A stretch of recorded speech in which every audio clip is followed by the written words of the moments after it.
tukaj, kako ste? Spet sem vam na Instagram postavila dve opcije, a bi danes govorila o Bermudskem trikotniku, a bi govorila o Idrijskem divjem jezeru in izglasovali ste Bermudski trikotnik. V bistvu sem kar vesela. Divje jezero je definitivno ful zanimiva tema, ampak se mi zdi, da je zanimivo in misteriozno, predvsem zaradi tega, ker je to kraški pojav in jaz bom tako rekla, kraško je enako nevarno, tako da bi ga pa vseeno mogoče enkrat obravnavala. Pa da niste jezni, če gremo danes obravnavati Bermudski trikotnik, je definitivno ekstremno zanimiva tema. Gre za mitični del Atlantskega oceana med Miamijem, Puertom Ricom in Bermudo. Mitični zaradi tega, ker ne moramo na papirju trditi, da je to Bermudski trikotnik, ker pač preprosto ne obstaja na mapi, ampak obstaja v naših glavah in zaradi tega, kaj vse se je tam dogajalo. Območje mogoče na zemljevidu izgleda malo majhno, ampak dejansko gre to za 700.000 kvadratnih kilometrov površine. Tega, ker, naj vam naredim povzetek, tam je zginilo že približno 75 letal in 300 in več ladij. Tega mu rečejo tudi hudičev trikotnik. In ko rečem 75 letal in 300 ladij in več, začnemo šteči v 20. stoletju, ker prej dejansko niso posvečali nobene pozornosti temu predelu. Dejansko so našli že v zapiskih od Krištofa Kolumba, da je on potoval po temu predelu morja, ker je raziskoval svet, da je dejansko videl v daljavi, kako je v morje padla ena goreča krogla. Zdaj sklepajo, da je bil to meteor, ampak prav, da ko se je oddaljil od tega območja in ki je gledal nazaj, je bila še vedno čez nekaj tednov tam ful čudna svetloba. V njegovih zapiskah je naveden tudi, da mu kompas niti približno pravilno tam ni delal. In pa Joshua Slocum, jaz to zdaj ne upam tako povedati, kakor bi. On je izginil leta 1909, to je pa prva oseba, ki naj bi nameravala sama prepluti cel svet, solo. Že so res namenili pozornost temu območju, je bilo, ko je leta 1919 ameriška ladja Kiklop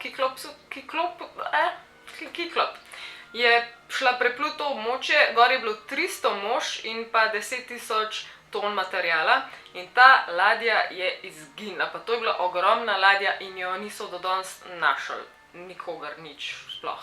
Ameriški predsednik Woodrow Wilson si mislil, izjavil je, sam Bog ve, kaj se je zgodilo s to ladjo, ker je res čudno, da tega potem ne najdeš. Leta 1941, torej druga svetovna vojna, je na skoraj identičen način izginila še ena zelo podobna ladja, tej tudi ameriška. Zato, da sta imeli obe te dve ladji že opcijo klicanja na pomoč in tega niso naredili. Se pravi, se je moglo nekaj zgoditi nenormalno hiter, v glavnem ni mi to jasen.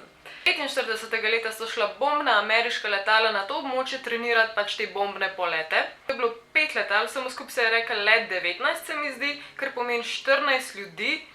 Takrat so vsi zginili. Naj bi jim kompasi začeli narobe delati ali ne vem kaj, v glavnem zginili so vsi. Šlo se je o tem, da je šla potem naslednji dan po njih reševalna ekipa, mislim, da s 13 ljudmi, ne vem koliko letal je to bilo, ampak zginili so tudi oni vsi in do danes ni noben od teh ljudi najden od letal, nič. Jasno pa je, da če se takole na morju izgubiš in ti zmanjka goriva in ne veš, kam greš, kompas ti ne dela, jasno strmoglavaš, benzina ni, padeš v morje.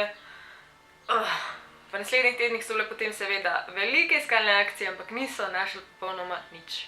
Po tem incidentu so bili ljudje toliko zmedeni, da je pravzaprav v uradnem poročilu pisalo, da izgleda, kot da bi odleteli na Mars. Še ena totalno čudna stvar, leta 1964 so izginila 3 potniška letala, takoj zatem, ko so v bazo poslali sporočilo All is well, sprav, vse je v redu. 1971. leta je potem izšel en bestseller o Bermudskem trikotniku v tej legendi. Šele takrat je potem to vse eksplodiralo in je prišlo do milijon raznih teorij, kaj vse bi se lahko tam dogajalo. Pa sem intervju z enim pilotom, ki je vse skupaj preživel in on to opiše tako, da se je celi elektroniki v letalu zmešalo, kompas je delal čisto po svoje, nič ni delal tako, kot bi mogli delati, s tem, da je imel 100% občutek oziroma jasno, videl je, da je v nevihti in on je sporočal na obalo v Miami, v bazo, da je v nevihti, da je nevihta in da je v nevarnosti in Miami mu je nazaj sporočil tako, ne, nisi v nevarnosti, pač oni so videli, da je jasno, da je jasnina in da ne bi bilo nobene nevihte. Kasneje so potem strokovnjaki to ugotovili, da je šlo verjetno za temu, kar naj bi letelo, z njim se je reklo elektronska megla. Elektronska megla. Čudni nevihtni oblaki povzročeni od gromskih oblakov in močnih solarnih vetrov. Kasneje so šli na teren strokovnjaki in so to raziskovali, so res odkrili tam izjemno visoke ravni energije. Meni osebno se zdi najbolj čudno to, da odkrijejo ladjo, popolnoma nepoškodovano, brez znakov, da kdorkoli se upira o čemrkoli, brez znakov, da bi jo voda zalila karkoli in popolnoma brez posadke. Za ladjo Mary Celeste, ne vem, kako točno se to izgovori, ampak to ladjo so najdeli že dolgo nazaj, že v 19. stoletju, ampak ta ladja je imela vse, tam imela je vse njihove predmete, vso robo, ki so imeli na tej ladji, vse je bilo nedotaknjeno, vse, razen ni bilo tam žive duše, nikogar.